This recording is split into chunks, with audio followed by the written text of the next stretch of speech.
नमस्कार, दिव्य भक्ति YouTube channel में आपका स्वागत है।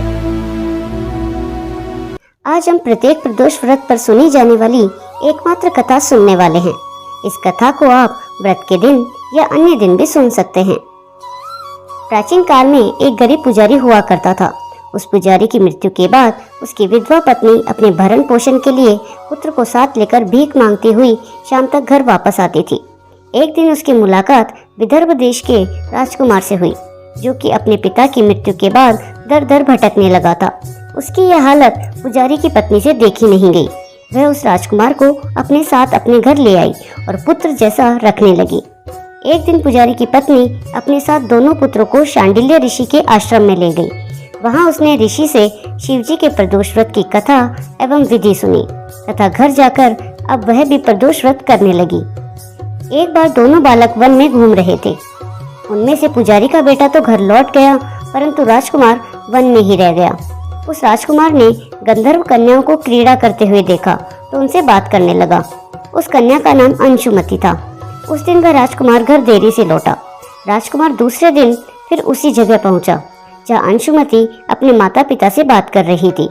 तभी अंशुमति के माता पिता ने उस राजकुमार को पहचान लिया तथा उससे कहा कि आप तो विदर्भ नगर के राजकुमार हो ना, आपका नाम धर्मगुप्त है। अंशुमति के माता पिता को वह राजकुमार पसंद आया और उन्होंने कहा कि शिवजी की कृपा से हम अपनी पुत्री का विवाह आपसे करना चाहते हैं। क्या आप इस विवाह के लिए तैयार हैं? राजकुमार ने अपनी स्वीकृति दे दी तो उन दोनों का विवाह संपन्न हुआ।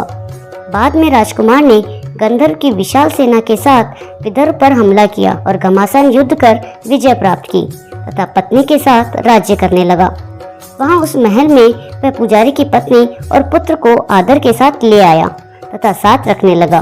पुजारी की पत्नी तथा पुत्र के सभी दुख व दरिद्रता दूर हो गई और वे सुख से अपना जीवन व्यतीत करने लगे।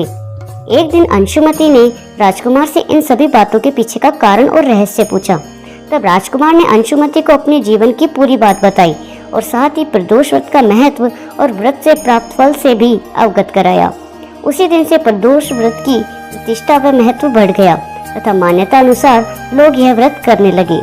कई जगहों पर अपनी श्रद्धा के अनुसार स्त्री पुरुष दोनों ही यह व्रत करते हैं।